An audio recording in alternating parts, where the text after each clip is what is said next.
And we're back now with our big board. We're going to break down more of today's top stories. We're going to welcome Bill Nye. He's right here at the table. You're coming right up. We're going to begin with something else, though. This terrifying accident at Cirque Du Soleil on Sunday put Olympian Lisa Skinner in the hospital.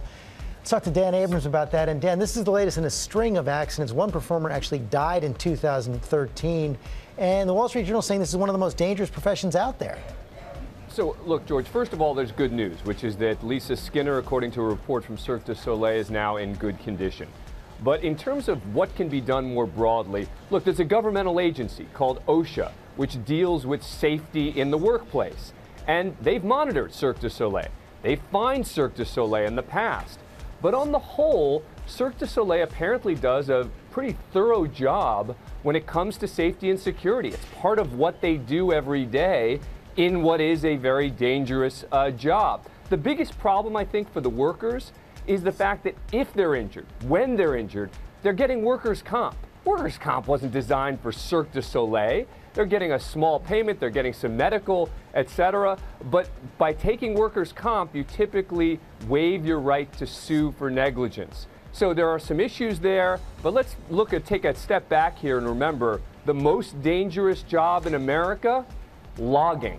Wow. 1 in 1,000 people die on the job. Wow. Whoa. Wow. And you mentioned finances. From a financial perspective, how protected are Cirque performers financially, and what are their legal options versus, say, a professional athlete? Yeah, there are a lot of comparisons made to professional athletes. The problem is, of course, that the professional athletes are unionized. They're not unionized. And secondly, when it comes to Cirque du Soleil, they typically sign contracts of a year, at most 2 years. So they don't have anything like the sort of rights or benefits that a professional athlete would have if and when they're injured. But remember that the majority of the injuries when it comes to Cirque du Soleil aren't these ones that we see typically. They're much more minor injuries. All right, Dan, thank you so much. We appreciate it. Moving on now to an extremely bizarre and dangerous medical condition that left 6 people dead, sent 8,500 others to hospitals throughout Australia.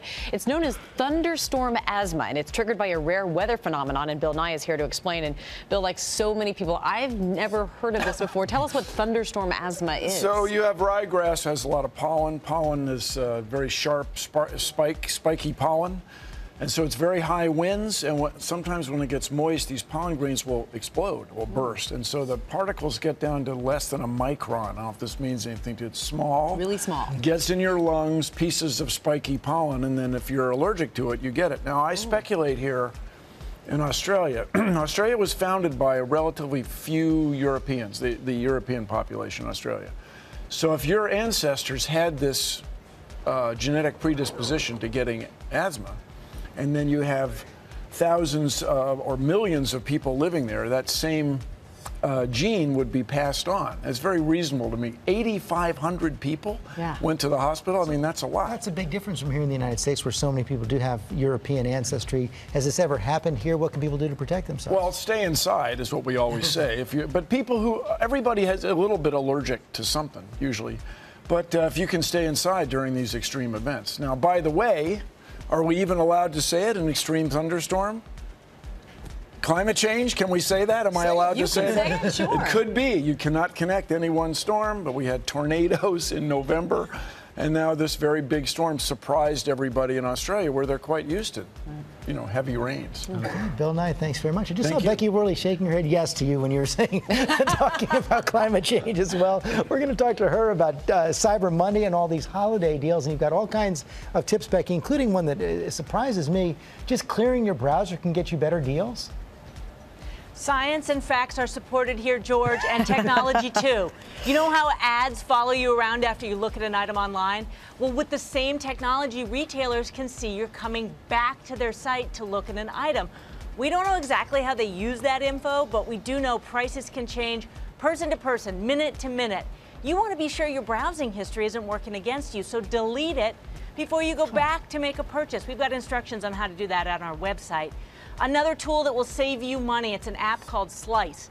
You give it permission to comb through your email looking for receipts for any online purchases. Not only does it track when your item ships, it monitors prices. So if there's a drop after you purchase, Slice alerts you and helps you get a refund for the difference. It's genius. Wow, I love that. I got to get that today. Speaking of today, let's talk about what to buy. What's going to hit rock bottom? Okay, Amy, you're going to get ready for my rapid fire shopping advice. Here goes. Deals today, good on electronics, especially Android phones, external hard drives, small parts, HDMI cables. I saw one for 99 cents at monoprice.com. Laptops, cameras, headphones, pretty much any gadget Amazon makes. New category, clothes. My son's pants are all high waters up around his shins. Hello, 50% off at Old Navy, 5 pairs ASAP. Seriously, check all your favorite brands. So many are blanket discounting their entire inventory. Finally, beauty, gift bundles at chains like Ulta, Sephora, and lots of BOGO deals from the fancy soap chains like Bath and Body Works. So here's my shopping quiz. Amy, you're exempted for the moment. If George and Bill Nye can answer this question, I will eat my arm. What does BOGO stand for? I have a very good idea. Am I allowed to say? Go for it. Buy one, get one free. Wait, don't answer yet. There's more. How did he know that? He's right.